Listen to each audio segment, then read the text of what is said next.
Ça aurait été une bonne nouvelle aussi pour les Camerounais de la diaspora, notamment ceux depuis les États-Unis, le Canada. Malheureusement, Pascal Siakam et Toronto en sport n'ont pas arraché le match de la victoire dans les finales NBA. En tout cas, complément d'informations pour contraster avec les Lions Indomptables ou alors dans le même sens. On en reparlera forcément ce matin, J. Saint-Pierre et Sono.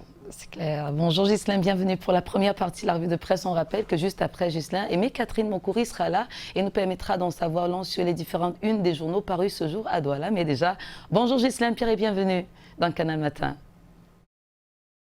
Bonjour Douala, bonjour Aimé, bonjour également à vous Patricia, vous êtes tous les deux bien aimés à Yaoundé, j'aime à le rappeler. Je vous accueille dans la cité capitale, le cœur enflammé de joie comme d'habitude, vous mais également nos millions de téléspectateurs, ceux du Cameroun et du monde entier qui sont tous chargés, faute d'informations. Bienvenue donc, vous l'avez indiqué, à cette première partie de la revue de presse. Eh bien, elles n'ont pas été ridicules, mais elles sont tombées, défaites avec honneur de Lyon à l'entame de leur compétition du côté de la France, la Coupe du Monde au féminin qui se joue donc en terre française. Les Camerounaises ont été battues hier 0 but contre 1 par le Canada à l'occasion de leur première rencontre dans cette compétition. Les choses s'avèrent davantage et désormais un peu plus difficiles pour l'équipe camerounaise, tant il est vrai que le match de samedi prochain se prononce également comme étant une rencontre difficile face à une équipe de Norvège qui elle aussi a des arguments à faire prévaloir. Que donc les Lions sont tombés hier, Cameroun Tribune les accompagne malgré cette défaite-là. Le quotidien camerounais à capitaux publics en parle ce matin justement à l'une de ces unes, troisième une principalement. Question justement de dire que les Lions sont certes tombés, mais c'était quelque peu avec honneur. Cameroun Tribune en accompagnant les Camerounaises qui sont engagées à cette compétition accompagne également le dialogue national. Oui, il y a le dialogue national qui court justement du côté de l'Assemblée nationale au regard de ce que pense Cameroun Tribune, mais il y a surtout, vous le voyez à la principale une édition de ce mardi, cette coopération en termes de dialogue qui va donc naître entre la Guinée équatoriale et le Cameroun. La Guinée équatoriale dont on sait justement qu'elle était jusque-là dubitative s'agissant de l'intégration sous-régionale, que donc hier, le chef de l'État camerounais a reçu en audience un émissaire de ce pays voisin, la Guinée équatoriale de Théodoro Obiangema Bazogo. Eh bien, Paul Biya a donc échangé avec cet envoyé spécial sur les questions d'intégration dans la sous-région Afrique centrale. Et c'est d'ailleurs une sous-région qui est présentée comme étant en danger par la communauté. Le journal des communautés de Thierry donc Ouna, intégration dans sa livraison de ce jour qui présente donc la sous-région Afrique centrale comme étant en danger. Et oui, le danger a trait à ce que le dialogue n'est pas la chose du monde la mieux partagée dans les pays qui composent cette sous-région. Pour ce qui est de la communauté économique et monétaire des États de l'Afrique centrale, la CEMAC pour ne pas la nommer, oui, dans les États qui composent la CEMAC, le dialogue n'est pas la chose du monde la mieux partagée. Mais en fait de dialogue, bientôt peut-être que cela va s'ouvrir du côté de l'Assemblée nationale, la chambre basse du Parlement camerounais, où la session de juin, justement, session parlementaire 100 ans, a été ouverte hier. Elle a été ouverte justement à la chambre basse, mais également à la chambre haute. Et pour le quotidien Mutation, le journal de la rue de l'aéroport, celui dont Georges-Alain Boyoum est directeur de la publication, eh bien, Kavaye Gedjebel joue simplement le fou du roi, car il a relayé à l'ouverture de la session parlementaire, il a relayé la posture gouvernementale selon laquelle le Cameroun, et c'était déjà une déclaration faite par le ministre en charge des relations extérieures, le Cameroun a besoin d'accompagnement, question de sortie de la crise dite anglophone, il n'a pas besoin d'ingérence et cela a été repris en boucle hier par le président de l'Assemblée nationale, Kavaye Gedjebel. Et pendant ce temps, du côté du Sénat, la chambre haute du Parlement camerounais, c'est Marcel Nyan Djifendi, comme on pouvait d'ailleurs s'y attendre, qui a procédé à l'ouverture de la session parlementaire. Lui, par contre, un peu plus modéré, a demandé aux sénateurs, ses collègues sénateurs, oui, d'accompagner le dialogue qui est donc appelé de tous leurs voeux par différents partenaires du Cameroun, à la fois qui sont sur le sol national, mais également ceux qui sont à l'étranger. Il y a donc comme deux postures contradictoires entre celle du président de l'Assemblée nationale et celle du président du Sénat, relève justement le quotidien Mutation dans sa livraison de ce jour. Accompagnement vicieux, mais accompagnement tout de même. Voilà ce que propose l'hebdomadaire L'Indépendant pour parler justement des affaires de la cité. Le journal qui dit avoir avec soi des dossiers brûlants en provenance de la présidence de la République, ici même à Etoudi, où travaille et siège le président de la République, il y a donc des dossiers brûlants en provenance de ces hauts lieux de la République et qui pourraient conduire, dit-il, certains responsables à faire un tour du côté du TCS, et on n'y fait pas généralement un tour pour rien. Le TCS étant le redoutable tribunal criminel spécial. La Première de l'Info lui envoie d'ailleurs le pas ce matin en relatant certains cas de malheurs qui ont été mal gérés en termes justement de malgouvernance par certains collaborateurs à la fois du Premier ministre chef du gouvernement actuellement, c'est Joseph Dione Ngouté, mais surtout et principalement le président de la République qui lui désigne justement les ministres de la République. La Première de l'Info estime que certains grands dossiers de la République n'ont pas été gérés avec beaucoup de bonheur en termes de gouvernance. Il se souvient du crash du Boeing en 1995, il se souvient également de la catastrophe d'Ensam, et justement ce sont là quelques-uns des exemples qui ont été pris par la Première de l'Info ce matin. Question de montrer que ces dossiers n'ont pas été gérés avec beaucoup de bonheur. La deuxième une de la Première d'Info, édition de ce mardi, insiste d'ailleurs sur le cas de l'Albatros, qui elle aussi fait partie de ces grandes affaires de la République qui ont justement amené à ce que le tribunal se saisisse d'un certain nombre de dossiers des personnalités de la République. Ce matin, il a donc suivi le cas de l'Albatros, mais également celui du bébé Jet, deux similitudes de scandales qui remettent au goût du jour la question de la gouvernance des grands dossiers que la République a eu à gérer par le passé. Le journal L'Épervier est également en kiosque ce matin. L'Épervier est le journal de Léopold Clovis Nudjo, et ce matin, il parle aussi, vous allez le voir au sommet de une d'un dossier qui a justement trait à ce qui s'est passé samedi dernier. C'est une question à caractère triste, à savoir l'inhumation donc de l'ancien directeur du cabinet civil de la présidence de la République. Et à l'occasion de cet enterrement du côté d'un Kilzok, là-bas dans le Djaïlobo, eh bien, rappelle encore l'Épervier, Monseigneur Christophe Zoua a tenu un discours de vérité lors donc de ses obsèques. Et ce matin, le journal L'Épervier revient là-dessus. Et au pied de une, dans le même registre, le quotidien L'Épervier qui a préféré justement insister sur les grands enterrements du week-end à venir, grands entre guillemets, puisqu'il s'agit également de certaines personnalités qui s'en vont être inhumées. Et le journal, catalogue en main, propose justement de dresser la liste de ces autres personnalités qui vont donc retrouver la terre de leurs aïeux le week-end prochain. Mais pour le journal L'Orphelin, également en kiosque ce jour, des questions devraient s'estomper sur le cas de l'ancien directeur du cabinet civil de la présidence de la République, car, dit-il, des obsèques se sont déjà tenues, l'inhumation a eu lieu, cela s'appelle respect des morts. C'est donc une invite qui est formulée ce matin par le journal L'Orphelin en kiosque. Mais pour le journal L'Essentiel, l'urgence, ce n'est pas ces personnalités qui s'en vont et qui précèdent les humains de l'autre côté, dans l'au-delà. Pour le journal Essentiel, l'urgence, c'est l'économie nationale. Il se passe qu'au port autonome de Douala, la capitale économique du Cameroun, eh bien, certains investisseurs refusent de quitter le navire, un navire où ils ne sont plus les bienvenus. Et pendant ce temps, au quotidien L'Économie, qui traite au quotidien des questions économiques et financières, il s'agit de ce nouveau deal entre transporteurs et l'État du Cameroun,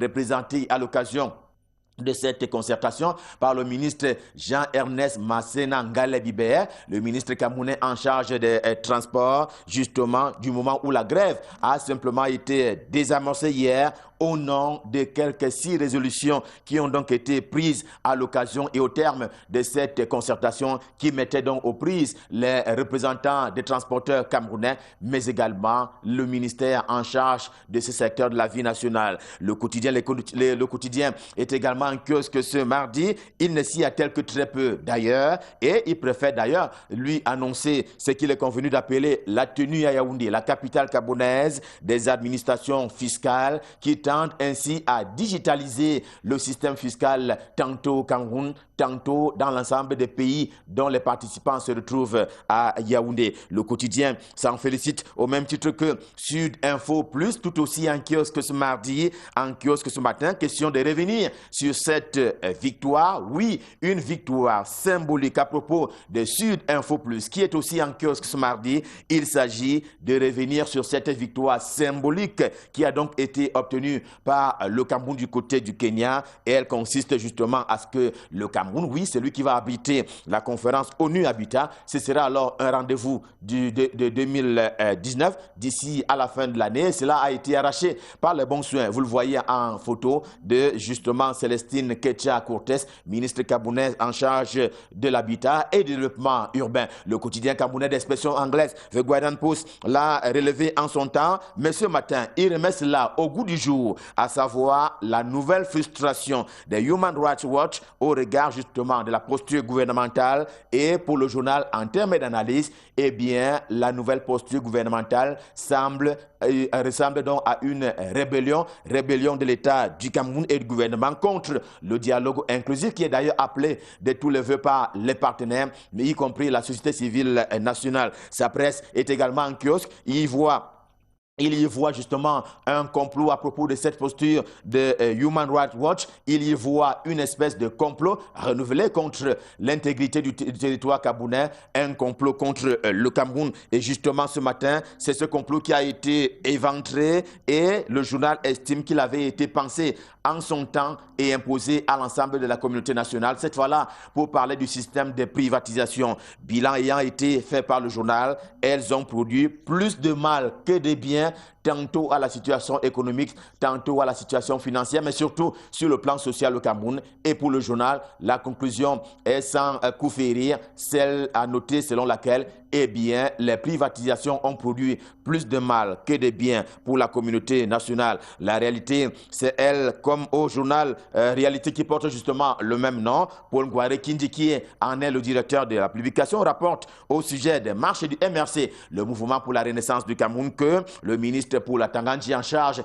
de l'administration territoriale reste ferme, oui, ferme face aux démarches illégales qui pourraient s'opérer. Il n'y aura donc pas de place pour les personnes qui ne vont pas observer la norme, c'est-à-dire la loi en son esprit et en sa lettre. Cela s'adresse aux humains, mais aussi aux engins des motos et qui sont justement conduits par les humains. Et c'est un peu le cas du côté de Douala. Et là-bas aussi, le ministre pour la Tanganyika a appelé les Camerounais qui s'exercent et exercent au quotidien étant à bord des motos, que donc il faut davantage mettre un accent particulier sur l'ordre public, qu'il ne veut pas qu'il soit troublé. Le même journal célèbre la montée en première division pour parler du football, des Humantos, et bien en partie grâce à l'intense activité de cet homme, Gilles François Famawa, qui est donc l'un des piliers en termes de bonne gestion de l'équipe Humantos, qui a donc retrouvé la première division. Un mot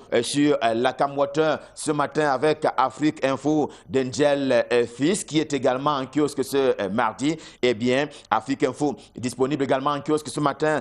Quoi qu'on dise, dit-il, il s'y fait du bon boulot pour parler justement de la Cam Water. Tant pis donc pour les anges du sabotage, notamment sur la personne de Gervais Bolenga, qui en est le directeur général, écrit justement Afrique Info. Éco-Santé est aussi en kiosque. Le journal est tellement préoccupé par les effets néfastes des changements climatiques sur le Cameroun qu'il y a donné justement, il propose un certain nombre de clichés et tout le monde est témoin là-dessus. Eh bien, il y a des basculements en termes de saison que personne, ni même les géographes, ne peuvent expliquer avec exactitude en termes de prévisions. Et cela participe justement, selon le journal Éco-Santé en kiosque ce matin, de ce que des changements climatiques ont un impact direct sur le territoire camerounais.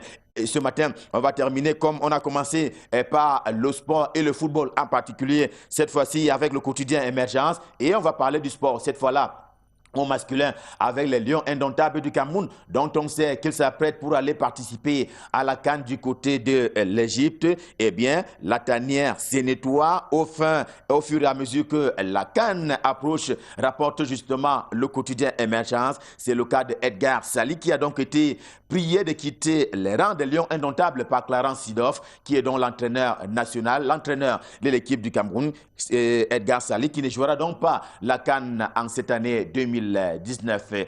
Revue de presse Made in Yaoundé, édition de ce mardi Stop Fin. Le cœur enflammé de joie, nous vous avons servi. On prend rendez-vous pour demain quand il sera 7 h pour le même exercice. Nous serons toujours dans les mêmes dispositions. Question de vous servir. Pour le moment, je vous propose de nous rendre à Douala. Question de retrouver Aimé Catherine Moukouri pour la suite et la fin de la revue de presse. Bonjour Aimé, c'est à vous à Douala.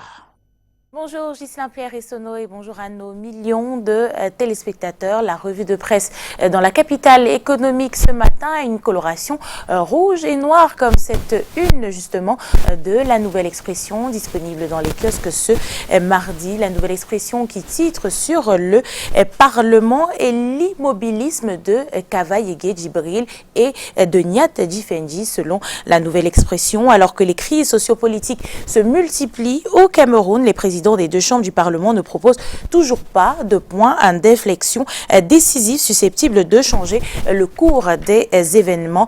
Le quotidien La Nouvelle Expression revient justement ce matin sur l'ouverture de la session ordinaire du mois de juin qui s'est ouverte hier lundi sur des déclarations devenues habituelles au Parlement d'après La Nouvelle Expression depuis l'inflation des crises sécuritaires au Cameroun. Le président de l'Assemblée nationale est en effet allé de son petit discours traditionnel au relent de provocation à l'endroit de l'opposition et des instances internationales, nous dit La Nouvelle Expression. Il ne fait plus l'ombre d'un doute que le Cameroun est l'objet d'une conspiration qui vise sa déstabilisation, a-t-il dit.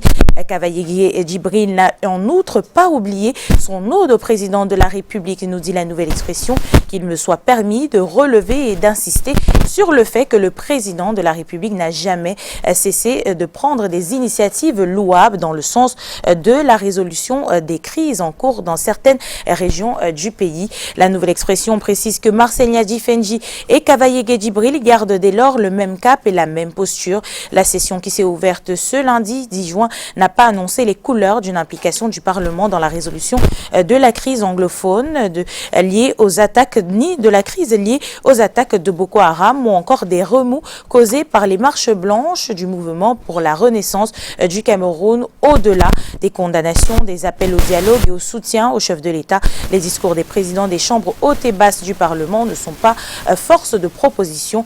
Pourtant, la Constitution fournit au pouvoir législatif les moyens d'influencer et de contrôler l'action du gouvernement, nous rappelle ce matin La Nouvelle Expression. La Nouvelle Expression qui s'intéresse justement à sa colonne en une, à cette actualité sur la crise anglophone. Au moins 41 000 déplacés enregistrés dans l'ouest du pays. Le chiffre a été révélé par le gouverneur Awa Fonka Augustine au cours de la réunion de coordination administrative entamée ce lundi 10 juin à Bamenju dans les Hauts-Plateaux. L'ouest est l'une des régions francophones qui subissent le plus les dégâts collatéraux de la crise en cours dans le nord-ouest et le sud-ouest, outre des kidnappings à répétition, les incendies en cascade, des maisons, des écoles et autres biens matériels enregistrés dans les localités frontalières des départements des Bamboutos, de la Ménois et du Noun. La région a vu affluer sur son sol un nombre impressionnant de personnes à la quête d'un milieu propice pour se mouvoir en toute quiétude.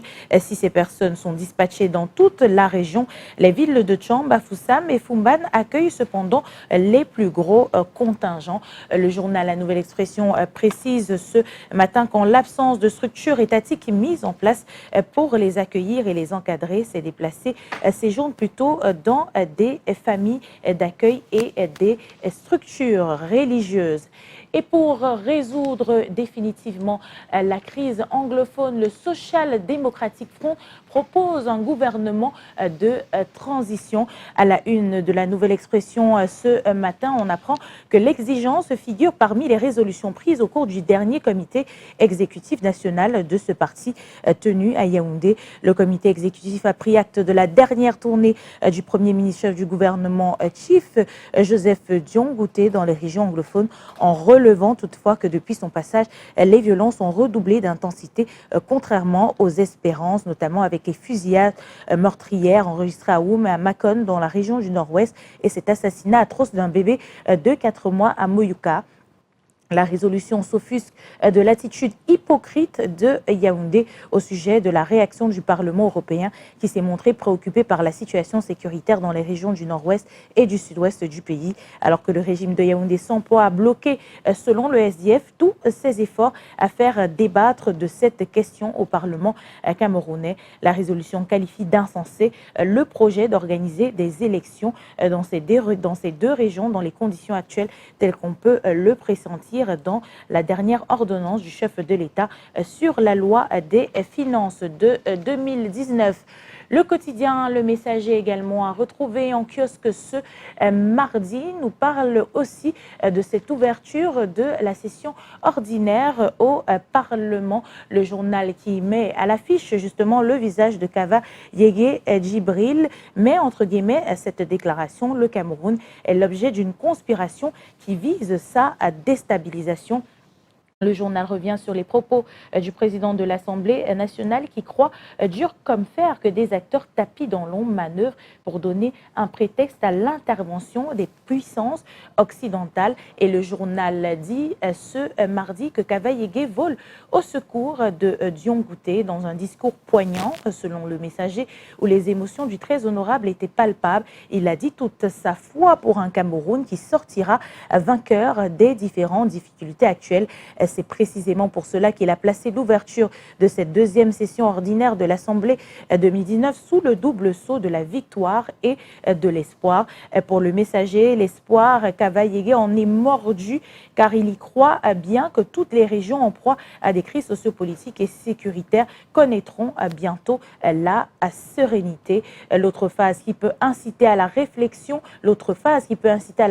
selon Le Messager est la pirouette de Kava Yégué qui, au détour d'une phrase, glisse subtilement le Cameroun n'a rien à cacher ou encore son encouragement à l'endroit du Premier ministre, lui disant dans la langue de Queen Elizabeth: Mr. Prime Minister, Head of Government, yes you can, forget about detractors, qui s'oppose à l'invitation présidentielle de Dion Ngouté dans le nord-ouest ou encore le sud-ouest. Qui sont ces détracteurs, se surprend-on à se demander, dit Le Messager. C'est dans le camp même du gouvernement, semble-t-il, qu'on freine des quatre fers pour vider l'initiative du Premier ministre de toute substance. Toujours au sujet justement de cette crise anglophone, Le Messager titre sur le colonel Roger Gongala et se demande où il est passé. Il est toujours porté disparu, parti au front depuis l'année dernière et victime d'un kidnapping. La famille du soldat n'a plus de ses nouvelles et craint que ses ravisseurs lui aient finalement ôté la vie. Le journal nous parle de cette rencontre avec un des parents du colonel Roger Gongala. Le journal nous fait savoir ce matin qu'à 70 ans, il a été kidnappé le 14 septembre 2018 aux environs de 16 heures par des personnes non identifiées, mais que les témoins de la scène assimilent aux séparatistes qui imposent leur diktat dans les régions du nord-ouest et du sud-ouest. Les auteurs de la sale besogne auraient même laissé un message pour annoncer que ces propriétés sont désormais les leurs, non sans menacer l'armée si elle osait s'y aventurer. Pourquoi enlever un colonel d'armée et laisser des traces aussi flagrantes? Les ravisseurs estiment qu'il a un traître pour avoir servi le gouvernement en place et avoir soutenu toutes les décisions prises par celui-ci à l'endroit des populations anglophones. C'est ce qu'a confié au quotidien Le Messager, un des parents du colonel Roger Gongala au lendemain de son kidnapping. Son homme de main a été lui aussi enlevé et conduit dans la brousse, mais relâché une semaine après, nous apprend le quotidien Le Messager. Et en politique, Le Messager de ce mardi met à la une l'interdiction du meeting de l'UPC à Edea. Les militants sont venus de partout tenir leur rencontre et ce au forceps. Un foyer de tension a failli être créé le 8 juin 2019 à Edea à la suite d'une décision du premier adjoint au sous-préfet de l'arrondissement d'Edea 1er portant interdiction d'un meeting de l'UPC. Cette décision signée la veille du meeting intervient 12 jours après sa déclaration. Une décision qui a fait sortir Jacques Yété Mboté de sa réserve habituelle. Le maire de la commune d'arrondissement d'Edéa 1er dénonce le manque de courtoisie administrative. Et on termine cette revue de presse de la presse papier ici dans la ville de Douala avec Hot News qui nous conduit au cœur du plan d'assistance humanitaire. On passe à la vitesse supérieure, titre le journal qui nous dit que les centres régionaux de coordination sont désormais opérationnels. Le chef de l'État a mis en place il y a environ un an le plan d'assistance humanitaire destiné à venir en aide aux victimes de la crise dans les régions du Nord-Ouest et du Sud-Ouest.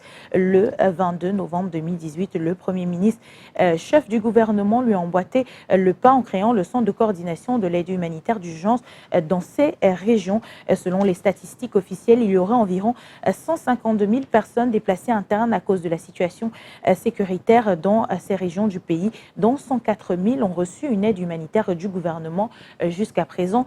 Paula Tanganji, ministre de l'administration territoriale, a inauguré et installé les responsables du centre de coordination du Sud-Ouest le 5 juin à Bouya. Le gouverneur Bernard Okala Bilaï est le point focal régional du centre. Le ministre a déclaré que l'objectif du gouvernement est de faire en sorte que l'aide offerte par divers partenaires locaux et internationaux parvienne aux bonnes personnes. Une actualité à retrouver à la une de Hot News.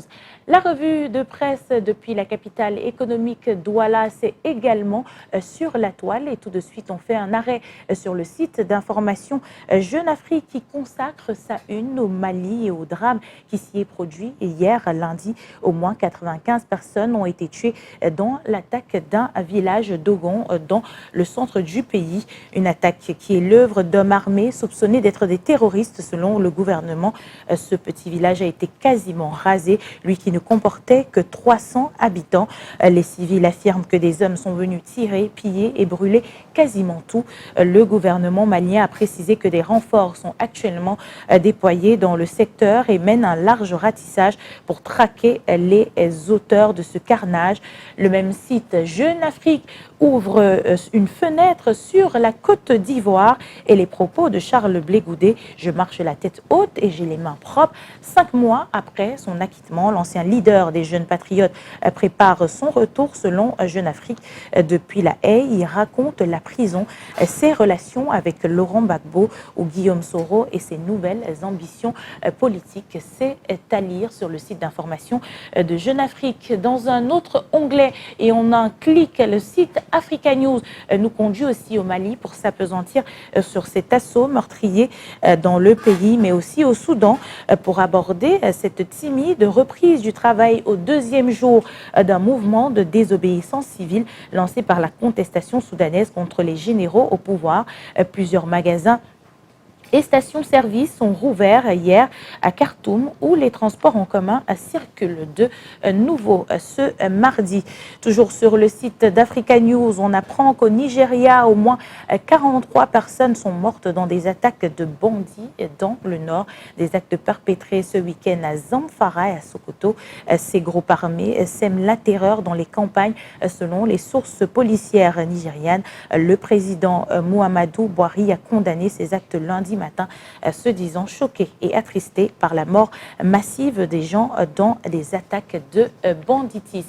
Et c'est avec cette actualité que nous mettons un terme à la revue de presse deuxième partie depuis la capitale économique Douala. Merci à vous de nous avoir suivis et surtout merci à Patricia et à Aimé de nous avoir reçus sur ce plateau. C'est un plaisir d'écouter à nouveau votre voix enchanteresse qui nous a baladé à travers les différentes unes des journaux parus ce jour à Douala. Si vous étiez jardinière, c'est sûr que vous offrirez les plus belles fleurs de votre jardin à toutes les personnes qui se prénomment Barnabé, Barthélemy et Yolande parce que ils sont à l'honneur aujourd'hui, ou elles sont à l'honneur aujourd'hui. Vous en connaissez peut-être? Non, pas vraiment. Yolande Bodian, par exemple. Paul Barthélemy Biya Bivondo, son excellence bien sûr, qui est donc le chef de l'État camerounais et bien sûr toutes les personnes qui se prénomment Barthélemy qui nous regardent ce matin. C'est vrai que Barnabé, c'est assez Barthélemy, rare comme Yolande. prénom. Donc on a tendance à penser que c'est les prénoms vieux jeux, Oui. les prénoms d'avant. Mais c'est assez noble, surtout quand on va regarder dans l'histoire de Barnabé. Alors, on va en trouver forcément sur la toile, parce que dès maintenant, ils vont pouvoir remuer les méninges sur le choix de ma chanson du cœur. Mais Catherine Mokuri, qui est une particulière parolière de la chanson, d'ailleurs, Fredon a ses heures perdues, elle va nous dire le souvenir que lui rappelle une de ces deux chansons. On a parlé des lionnières, elles sont tombées, tout le monde était triste, mais ça continue. Et pour célébrer les lionnes et leur donner toujours le courage nécessaire, on s'est dit aujourd'hui, les deux chansons du cœur, les deux chansons dans la capsule Ma chanson du cœur, rend hommage aux lions dans l'ensemble. On a donc Ngoye Djeka, allez les lions, très particulier dans sa danse. Et puis, hommage au lion de Beko Sadé, qui n'était pas encore la matière qui rappe, c'était encore Beko Sadé à l'époque. Alors, le choix et le souvenir, parce que vous avez fait les ballets sur les chansons des Lions indomptables à l'époque. Le choix, rapidement, c'est Aller les Lions, parce que tout le monde se souvient. Avant chaque match des Lions indomptables, après chaque match des Lions indomptables, on avait droit à cette chanson. Et voilà, pour encourager les Lions qui ont peut-être perdu hier, mais qui ont encore leur chance dans cette compétition. On est de tout cœur avec elles. On a pu trouver une équipe qui sait jouer, c'est les Lions. C'est clair que ça va raviver pas mal de souvenirs à nos téléspectateurs. Ça donne aussi envie de rire. C'est pour cette raison qu'on est là, vous amuser et bien entendu, vous permettre de bien démarrer la journée. Et on sait que la journée ou le matin, c'est la petite sœur ou le petit frère tout simplement de la journée. Le matin, c'est le petit frère ou la petite sœur de la journée. Voilà. Alors, des personnes commencent à réagir. Hein. Il y en a qui disent, parlez aussi de nous, les Barnabés. Vous aurez votre liste tout à l'heure. Mais merci encore. Et demain est un autre jour. Pascal Siakam, que vous adorez aussi en NBA, n'a pas gagné cette nuit. Il y a un 5e match contre Golden State. On parlait des sportifs. Hein. Moi, je suis bluffé par un monsieur que j'apprécie particulièrement. On l'appelle OM. Pas comme Olympique de Marseille ou Orange Monnaie, mais Offshore Manager. Lui, c'est Meda Yanga, OM, qui, à 56 ans, ancienne gloire du football, continue d'être pointueux sur les aires de jeu. En tout cas, nos amis du 2-0 du côté de Perenco Football Club en savent quelque chose. Donc, big up particulier à Medar Yanga, qui était célébré samedi dernier. C'était à la fête des Medar.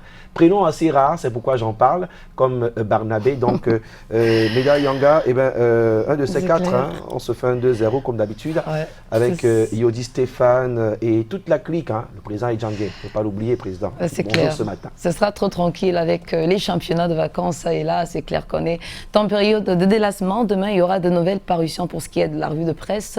Vous serez encore là pour le plus grand plaisir des téléspectateurs. Mais Catherine. Tout à fait, Patricia. Avec le même plaisir, je vous retrouverai très prochainement parce que demain, Michael Chipio sera des vôtres. Bon, allez, on change de tactique. Hein.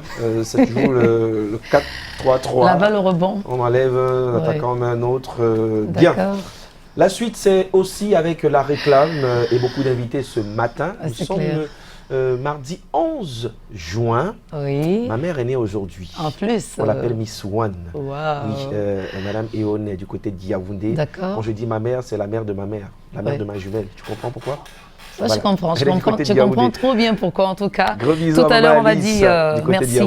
Merci à toute l'équipe technique qui se fera donc ce plaisir donc, de diffuser un petit bout de chanson pour aider toutes les personnes à l'honneur à chanter le Happy Birthday. Ce sera trop bien. On dit merci à Mr. Collins Womchon, aux côtés d'Eris Lesbi Ponder, réalisateur.